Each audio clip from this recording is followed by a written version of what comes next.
হ্যাঁ, এই নতুন রুমটা কেমন হয়েছে বলো? সেরকম হয়েছে, খুশি?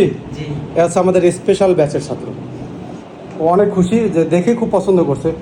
আগের রুমটা আমরা আপনাদের ভিডিও দেখাইছি, কিন্তু ওইটা ফ্লোর টাইস করা ছিল না, স্পেসটা যা ছিল খারাপ ছিল না, কিন্তু একটা ওয়াশরুম ছিল। তারপরও যারা আমার কাছে আসে আমাকে ভালোবেসে তারা কষ্ট করে থাকছে। আমাদের খাবারের যে ব্যবস্থা করা হয়েছে, এখন এই রুমে এসে খাবার দিয়ে যাবে তার স্টুডেন্টদের কাছে, তাদের কষ্ট করে যেতে হবে না।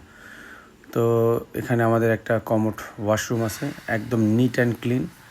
আর সবচেয়ে বড় বিষয় হচ্ছে রুমটা একদম নতুন করা, মানে এখানে পানির সমস্যা যে ঝামেলাগুলো থাকে একটা পুরনো রুমে, যেমন আমাদের রুমটা মাঝে সাঝে পানি অনেক সময় ছেড়ে দিয়ে দাঁড়ায় থাকতে হয়, ময়লা পানিটা বেরোনোর পরে তারপর মাঝে সাঝে গোসল করতে হয়, তো আমার টাইম লস হয় অনেক সময়।